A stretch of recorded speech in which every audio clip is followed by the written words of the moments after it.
Hi friends, food ഹെൽത്തിലേക്ക് ഏവർക്കും സ്വാഗതം. ഇന്നുണ്ടാക്കുന്നത് കുറുക്ക് കാളൻ അല്ലെങ്കിൽ മോരുകറി എന്നറിയപ്പെടുന്നതാണ് സദ്യയിലെ പ്രധാന വിഭവമാണ്. നമുക്ക് എങ്ങനെയാണ് ഉണ്ടാക്കുന്നതെന്ന് നോക്കാം. ഒരു ഇളവനാണ് എടുത്തിട്ടുള്ളത്. അതിൻ്റെ ഒരു കാൽ ഭാഗമാണ് എടുത്തിട്ടുള്ളത്. ഒരു 250 ഗ്രാമോളം ഉണ്ടാവും. അത് നമുക്ക് നന്നായിട്ട് കഴുകി വൃത്തിയാക്കി എടുക്കാം.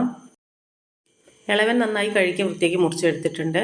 ഇതുപോലെ ചതുരമുള്ള ഇങ്ങനത്തെ കഷ്ണങ്ങളാക്കിയാണ് എടുക്കേണ്ടത്. പറ്റി ചെറിയ കഷ്ണങ്ങളാക്കി എടുക്കരുത്. ഉടഞ്ഞു പോകാതെ നിൽക്കണം. 3 പച്ചമുളകും കൂടെ ചേർത്തിട്ടുണ്ട്. അത് നന്നായിട്ട് അരിഞ്ഞ് ചേർത്ത് കൊടുത്ത് നമുക്ക് ഇത് വേവിച്ചെടുക്കാം. അതിനുവേണ്ടി ഒരു ഗ്ലാസ് വെള്ളം ഒഴിച്ച് നമുക്കിത് വേവിച്ചെടുക്കാവുന്നതാണ്. അധികം ചുവന്ന മുളകൊന്നും അധികം ഇട്ട് കൊടുക്കാൻ പാടില്ല. കുറച്ച് ഉപ്പ് ചേർത്ത് കൊടുത്ത് ശകലം മഞ്ഞൾപ്പൊടിയും അതേപോലെ തന്നെ മുളകും ഒരു 1/2 സ്പൂണ് മുളകും പൊടിയും ഇട്ട് കൊടുത്തിട്ട് നന്നായിട്ട് തിളപ്പിച്ച് വേവിച്ചെടുക്കാവുന്നതാണ്. ഇനി നന്നായി മൂടി വെച്ച് മാറ്റി വയ്ക്കാം. ഇനി അതിലേക്ക് വേണ്ട തേങ്ങ നമുക്ക് എടുക്കാം. 1/2 മുറി തേങ്ങയാണ് എടുത്തിട്ടുള്ളത്.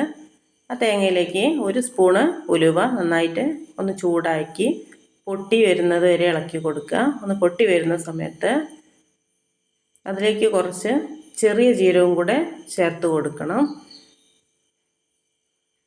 ഇനി ഇതിലേക്ക് 1/2 ടീസ്പൂൺ ചെറിയ ജീരകവും കൂടെ ചേർത്ത് കൊടുത്ത് നന്നായിട്ട് ഇളക്കി കൊടുക്കുക. ചെറിയ ജീരകം ആദ്യം ചേർത്ത് കൊടുക്കരുത്, കരിഞ്ഞു പോകും. എന്നിട്ട് അത് വറുത്തതിന് ശേഷം നമ്മൾ തേങ്ങയിലേക്ക് ചേർത്ത് കൊടുത്ത് അല്പം മഞ്ഞൾപ്പൊടി, ഒരു 1/4 ടീസ്പൂൺ മഞ്ഞൾപ്പൊടിയും കൂടെ ചേർത്ത് നന്നായിട്ട് ഫൈനായിട്ട് അരച്ചെടുക്കുക. അത് വെള്ളം ചേർക്കാതെ വേണം അരയ്ക്കാൻ. മോരോ തൈരോ എന്താണോ നമ്മൾ എടുക്കുന്നത് കറി വെക്കാമെന്ന് വെച്ചാൽ ആ തൈര് ചേർത്താണ് നമ്മൾ അരച്ച് കൊടുക്കേണ്ടത്. മോരാണെങ്കിൽ മോര് ചേർക്കാം. ഞാൻ തൈര് ചേർത്താണ് ഉണ്ടാക്കുന്നത്. അപ്പോൾ തൈര് ചേർത്ത് അത് നന്നായിട്ട് ഫൈനായിട്ട് അരച്ചെടുക്കുക. ആ സമയം നമ്മുടെ കഷ്ണങ്ങളൊക്കെ വെന്തിട്ടുണ്ട്. പാത്രം ചെറുതായതുകൊണ്ട് പാത്രം ഒന്ന് മാറ്റി കൊടുത്തിട്ടുണ്ട് കേട്ടോ. അപ്പോൾ അത് നന്നായിട്ട് അരച്ചെടുത്തത് ഇത് പാകമായി വന്നിട്ടുണ്ട്. 1/2 ഗ്ലാസ് തൈരാണ് എടുത്തത്. അതിൽ 1/4 ഗ്ലാസ് അരയ്ക്കാൻ വേണ്ടി എടുത്തു. ഇനി ബാക്കി 1/4 ഗ്ലാസ് ഉണ്ട്. അപ്പോൾ നമുക്ക് അരവ് ചേർത്ത് കൊടുക്കാം. അരവ് ചേർത്ത് തള വരുന്ന സമയത്ത് തൈരും കൂടെ, ബാക്കിയുള്ള തൈരും കൂടെ അതിലേക്ക് നന്നായി ചേർത്ത് കൊടുത്ത് ഉപ്പൊക്കെ പാകം നോക്കി നന്നായിട്ട് ഇളക്കി കൊടുക്കുക. ഇനി ഇതിലേക്ക് 2 ഇല്ലി കറിവേപ്പിലയും കൂടെ ചേർത്ത് നന്നായിട്ട് ഇളക്കി കൊടുക്കുക.